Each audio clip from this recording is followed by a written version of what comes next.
What's going on YouTube, man? It's Thursday. Good day. Trainer was whooping the guys in shape, so everything was good with that.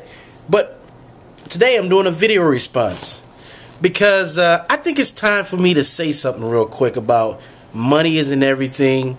Miss Antrell, I want to talk to you in a minute, but let me just clear up something real quick. What do I mean? Here's the thing.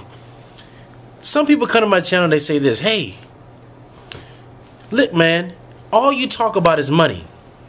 Let me just clear it up. Now on YouTube, there are all types of channels. You have channels that deal with poetry. You have channels that deal with cooking. You have channels that deal with planting crops and things of this nature, whatever. My channel deals with finance. So when you're talking about a financial channel, right, I'm not going to talk about lamps. I'm not going to talk about, how to make your bed or how to work out and exercise, whatever. No, it's a money channel. What do you talk about on the money channel? Money. So let me clear up that. That's the first thing. So when people say things like, hey, you talk about money a lot. Hey, if I had a channel that talked about food, I'll talk about cooking it a lot. But I just want to clear that up. And that's, I don't even know the guy's name. But yeah, somebody was questioning about that, so I want to clear it up. Now, Miss Antrell, I like your ambition, your drive, your fight. I like it. But let me explain something what I said. Now, first, let me explain the lady I was referring to at YMCA. I was checking in, I heard the conversation, and yes, she did make $8 an hour, right? Not saying nothing about that, because helping people is good. I mind helping people, right? But this is how I help people. I make my money, and I want to make a lot because my time is valuable, and I take a percentage of that, and I help the people who really need it. That's my idea of helping the people. Now, I jotted a couple of things down. Now, you referred to the gentleman who was a CEO of Bank of America. This guy told you this. This is what he said. Do what you love. Now, your video response to me a while back said, oh yeah, a lot of people would like to do what they love, but they can't afford to do it because they have bills to pay. They have things to pay and all this other kind of stuff, whatever. Let me tell you something. I disagree with that. I'm going to tell you why. Some people may want to do things in life, right? Some people barely try. Some people really try. And some people really, really, really try. Because that's what life is about. If you're willing to put in the time, you're willing to learn, you're willing to go through the process, at the end is the reward. Now I'm going to give you a lesson that I've learned from foreign people. A lot of foreign people, like right now, there's a lot of Nepalese people in the mall. And what they do is, the mall rent is high during Christmas time, anywhere from $4,000 all the way up to $10,000 a month. So what they do is, they don't go to the banks to go get loans for their business. No. They pool their money together, they make an investment, and whatever the investment brings back, they split the investment up, and they have a little bit more money. And they continue to do things like this until they have a process of where they have enough money to do things on their own. I have so many stories like this. There's one story where when I was in the military, I needed a second job, right? So I went to this Chinese guy who happened to own a video store.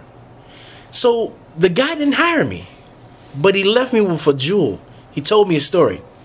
He said, when I first came to this country, I had 3 jobs. I lived at home with my family, and there was 6 people that lived in that home. I didn't pay any rent, but I woke up early in the morning, went to this one job. He came back, changed clothes. He worked another job. Then he worked up to the night. Then he slept a little bit. And then he did it all over again. And I think he said he did that for about 6 to 7 years until he had enough money, right, for himself to open his first store, and then after that he had 3 stores. You see that hard work?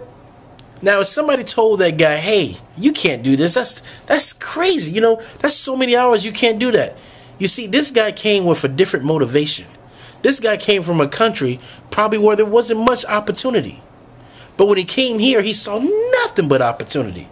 So he worked his butt off. He sacrificed things. He could have had his own place, maybe.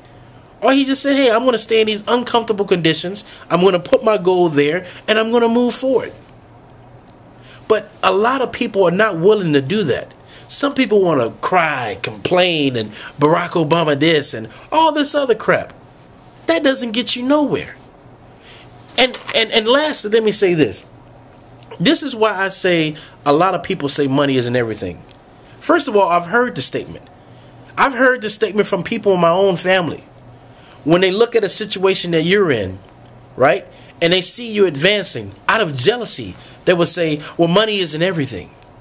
You're right. Money isn't everything, right? But see, here's the thing. When I read The Millionaire Next Door, and I've talked about this book a lot of times, you have the men who are praised in this book are the real millionaires. And who are they? They're men who spend a lot of time with their family. There are men who are very simple guys. They don't do the flashy things and try to be fake people and things of nature. They're real people. They're frugal people. They're not materialistic. These are people that understand that money is given to you. You use it, but you don't have to use it all. That's the person I'm trying to become. I'm not trying to become this rich, arrogant guy that has a yacht and Mercedes-Benz and things of this nature, whatever. No, that's not me. I'm trying to make sure that with the little time that I have on earth, that I use it wisely. That I actually do what I love. Because I think that's what God meant for you to do. Some people are artists. Some people are good at speaking. Some people are good at singing. Why not do what you love? You would get more rewarded for that than working a job you hate for so long, all your life, wasting your time, and get minimal rewards. It's actually, and I will say this, I remember when the Temple I'll end it with this. The Temple basketball coach had retired after the guy had been there maybe 35 years. And he was crying on the podium. Tears were just flowing from his eyes. And he looked into the press and he said this: I would like to thank Temple University for not letting me work a job one day in my life, because I love what I was doing every day. Look at that passion. Here's a guy that loved what he did every day he went to work. Couldn't wait to get to work. How many people can say that? It may not be easy, but everyone can do it. If they have physical capabilities and things of that nature, everyone can do it. But the reward is sweet at the end if you can do it. That's what I'm going to leave to you. So if you guys have any responses, anything to say, please subscribe. Please leave your comments. Subscribe to the channel if you like the message and the videos. And until next time, signing off.